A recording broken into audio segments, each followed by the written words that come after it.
Over the past 11 decades, the National University of Singapore, or NUS, has nurtured over 300,000 alumni. The university's contributions have been a key driving force behind Singapore's transformation into a modern-day metropolis.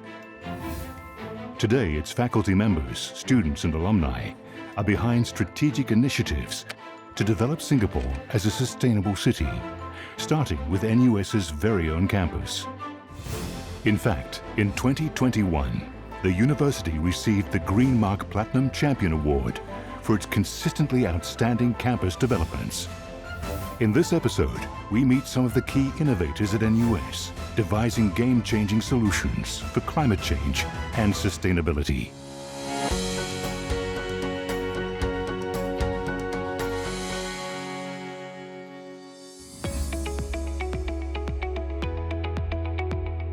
Buildings in Singapore account for over 20% of the country's carbon emissions. Net zero buildings, however, can help to mitigate the effects of climate change by consuming only as much energy as they can produce. That's where the School of Design and Environment, Block 4, or SDE4, comes in. Located at NUS's College of Design and Engineering, SDE4 is the first purpose-built net zero building in Southeast Asia. It is NUS's pioneer model for sustainable urban living and a groundbreaking achievement for Associate Professor Niyamal Krishnani, who brought together the team responsible for its design and construction. So if we look back to the birth of the green building movement in Asia, which is around early 2000s, the basic idea was that buildings should be designed to do less harm to the environment. If every building was, say, 20-30% more energy efficient, this would translate to how the city performed, and that would then have an impact at the planetary scale. It hasn't worked out quite like that. The relationship of what we do at the scale of the building and what happens at the scale of the city doesn't always pan out. Now, the conversation on sustainability has shifted from buildings that do less harm to buildings that do good. What does that mean? A building that does good contributes to its environment. If a building has the right amount of greenery, it could contribute to the neighborhood by reducing the urban heat island effect. It could become a habitat for birds and small animals that come from much further afield. At the university, we teach design. And design is about ethics. It's about doing the right thing. And as educators, we had to walk the talk. The result was the SDE4, a net zero building that self-produces all the energy it needs over the course of 1 year. Getting to this end point, however, was a long and arduous journey. Instead of designing SDE4 in the typical way, where the architect first develops the concept design, then passes it to other experts for further development, the SDE4 project team decided to try an integrated design process instead. In an integrated design process, all the stakeholders come to the table at the same time at the very beginning. We had to overcome a lot of disciplinary biases and mindsets in that journey. Now that we have gone through the process, it makes it a lot easier for other projects in Singapore to do the same. The collaborative effort, which took 2 years, was well worth it. The architecture tells the story of how these different systems and these different technologies come together to form a harmonious whole. One of the most important aspects of this building is the access to daylight. If you look closely at the facade, there are parts of it that are about cutting off the glare, but giving occupants access to view and indirect diffuse light. The special features include smart sensors that monitor lights, fans, and air quality. A roof powered by more than 1,200 solar panels, producing 500 megawatt hours of energy per year. And a unique rainwater collection system, where excess rain leaving the site is cleaner than what falls on the building. But the star attraction has to be the building's revolutionary hybrid cooling system. Instead of pumping in very cold air, air is moderately cooled at 26 degrees centigrade. This is combined with air movement from ceiling fans. the perceived temperature is similar to an air-conditioned building. It's about 24 degrees centigrade. The genius of this is that there is no recirculated air, and this is healthier for the occupants.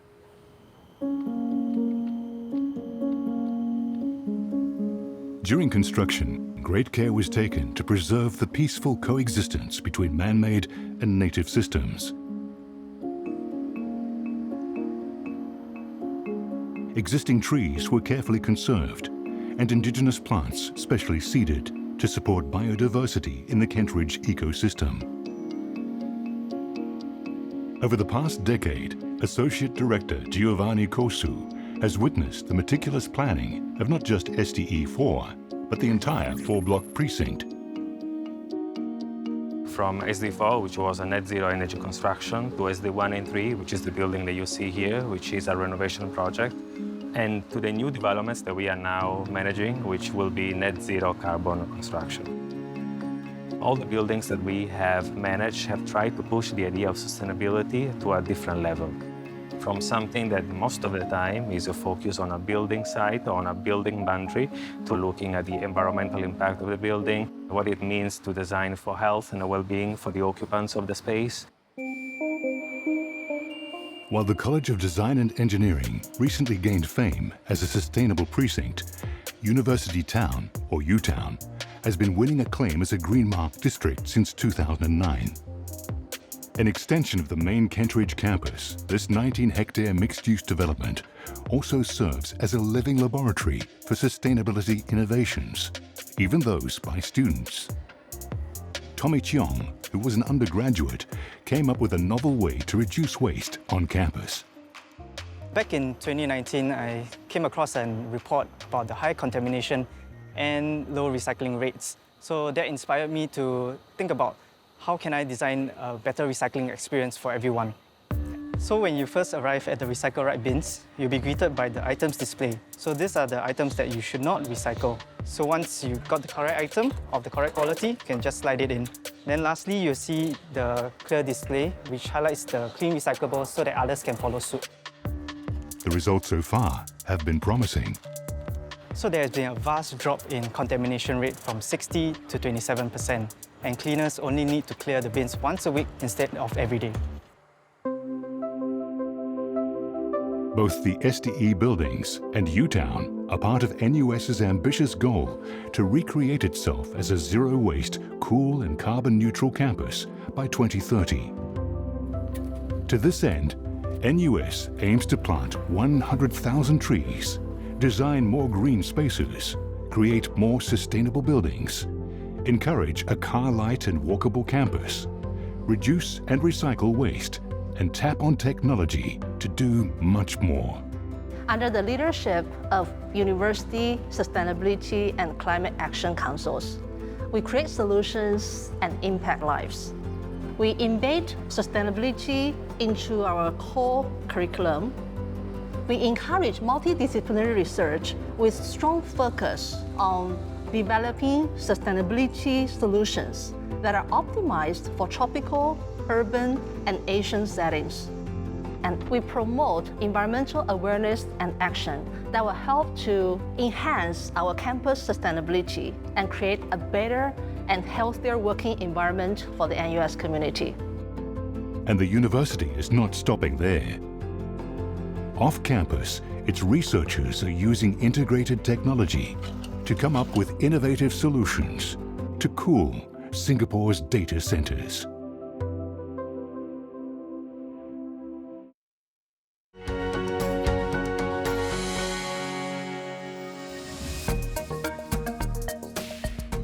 Singapore is the top-ranked market for data centers in the Asia-Pacific region.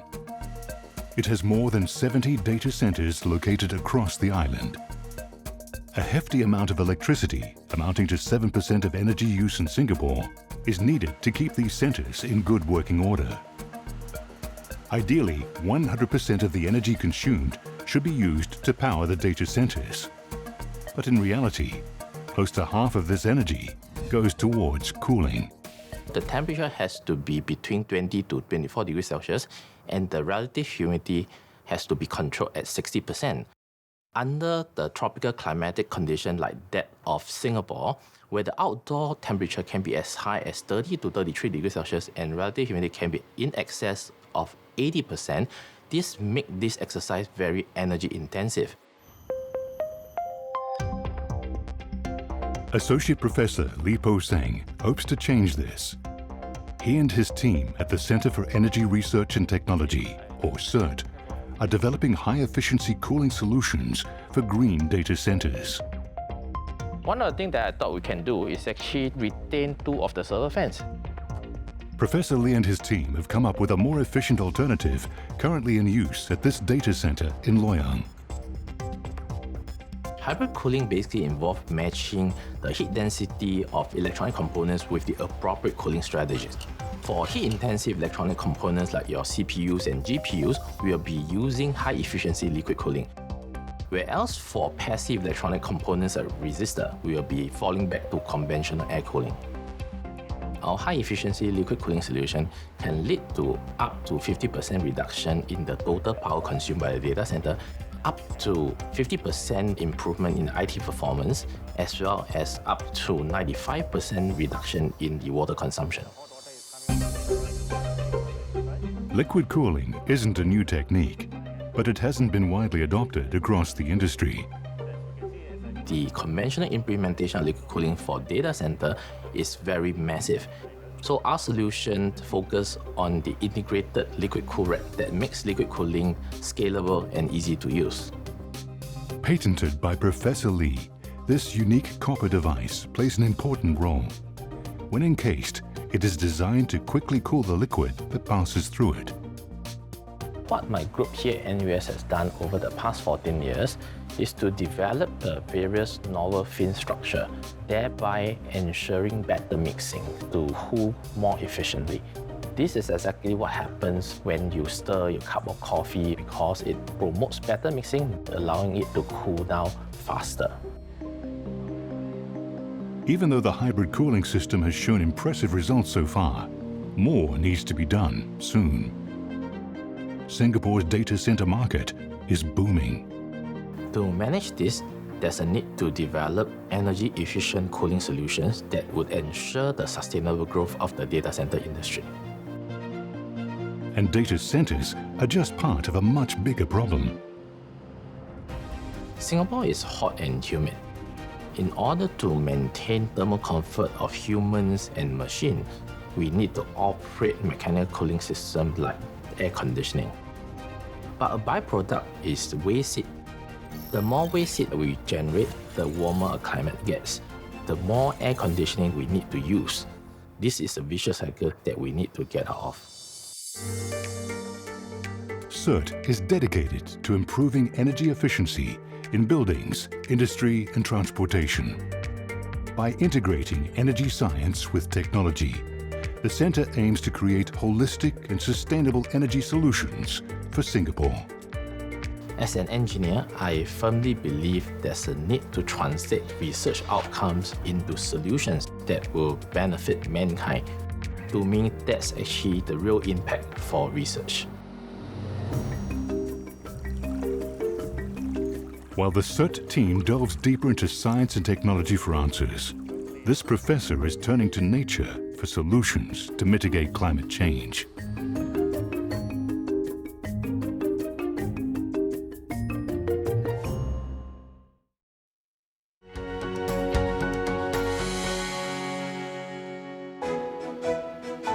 Translating research into innovative practical solutions that can improve people's lives and make this planet greener has been the driving force for NUS. At the Center for Nature-Based Climate Solutions, or CNCS, Associate Professor Daniel Fries hopes to do the same with his research on mangrove forests in Singapore and Asia. Mangroves are really important because millions of people around the tropics rely on them every single day, whether it's for collecting food, for construction materials, or for their livelihoods.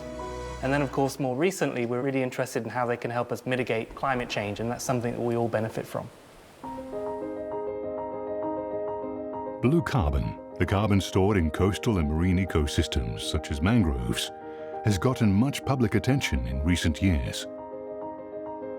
Studies are now underway to determine its global potential in climate change mitigation. Mangroves are really effective at sucking up carbon dioxide from the atmosphere, storing it in the trees and in the soil. And they can do this at rates that may be 4 times what a tropical rainforest can do. They also store it much more densely than other ecosystems, so we get lots more stock of carbon in the soil, maybe 3 to 5 times as much for the same area of tropical rainforest. And this is why companies and others are really interested in how they can use mangroves to offset some of their greenhouse gas emissions. Centuries ago, mangroves were commonly found along Singapore's coastlines. Now, less than 10% of them remain. This is a map from 1943. It shows Ubin, and you can see all these areas in blue are the mangrove forests. From the 1970s, 1980s onwards, we saw an expansion of aquaculture on Ubin. The mangrove was cut down, aquaculture ponds were dug, and then they were farming fish and shellfish. Those activities were stopped around the early 2000s, and many of those aquaculture ponds were abandoned. In 2014, Professor Fries got together with a group of academics, non-governmental organizations, and community partners to form the Restore Ubin Mangroves, or RUM initiative. We wanted to identify places where restoration might be possible, and also to promote the use of new restoration techniques. Mangrove restoration, if it's done correctly, can actually be quite fast. Hopefully it'll find the right conditions. And so within a couple of years, we can actually have quite a few trees growing on the site. It takes maybe about 40 years for the trees to look like the natural mangrove forest. Sungai Durian, a river in the southern part of the island, was identified as a possible site for mangrove restoration. If we want them to grow in the middle of the pond, then we need to be able to raise that pond back to a place where mangroves can grow. In 2015 and 2016, we did a number of surveys looking at the physical environment of those ponds. There are a couple of different techniques that we've been exploring on Pulau Ubin. Ecological mangrove restoration is about getting all of the physical environment right before we start doing the restoration works. We fix the drainage, we fix the elevation so that all of those conditions are suitable for mangroves. That sounds pretty obvious, but actually we don't do that very often around Southeast Asia, and so we have huge rates of restoration failure throughout the region because of that. Elsewhere on Ubin, researchers are experimenting with hybrid engineering. At places where we don't see a lot of natural regeneration, we apply hybrid eco-engineering to give them a helping hand.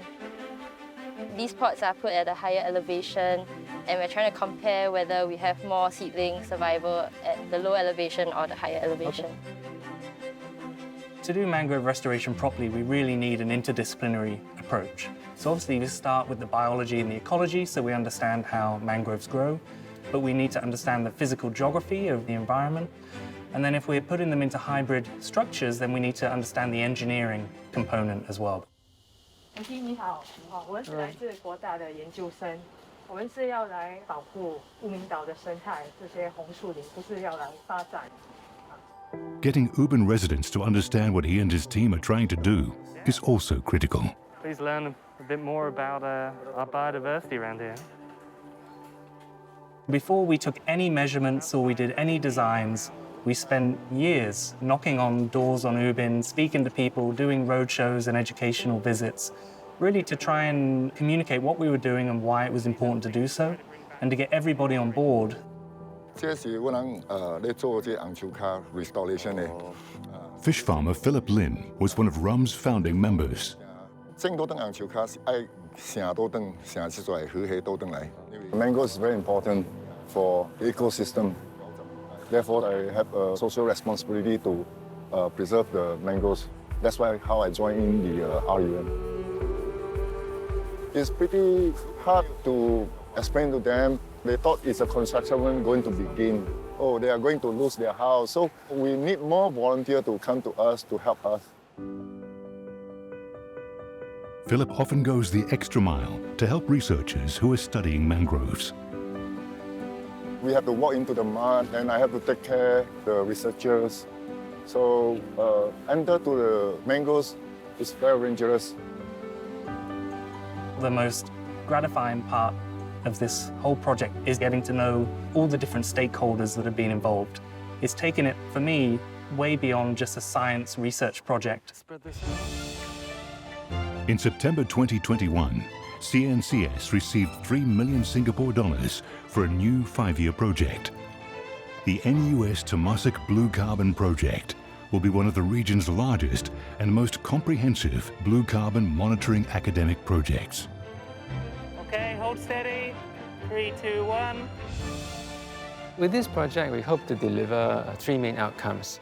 The first is to build a knowledge base on blue carbon as we embark on this journey to become a carbon trading hub for the region and also the world. The second is for the project to help us improve our monitoring, reporting, and verification of blue carbon projects, again in the region. We hope to streamline and to make the processes more cost-effective. And the third outcome is to see how the science can help inform the prioritization of our investments. Because in the region, although we have a lot of potential for building blue carbon projects, not all of them might be financially viable.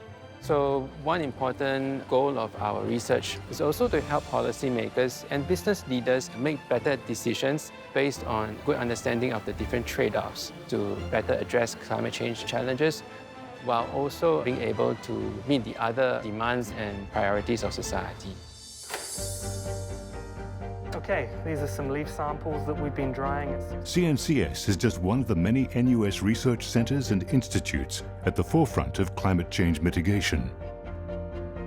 Research work at NUS will get a further boost from the new Digital Twin Research Centre. Digital twin is the virtual representation of a physical object, which allows us to mimic, estimate, and study the real operation of a physical object. In time to come, digital twin technology will help to enhance air quality, thermal comfort, energy savings, as well as the health and productivity of staff and students at the university. The combined efforts of dedicated researchers across NUS are set to play a crucial role in Singapore's future growth. Persevering through challenges, the researchers have taught us that only constant innovation will take Singapore into a new era as a truly urban, sustainable society.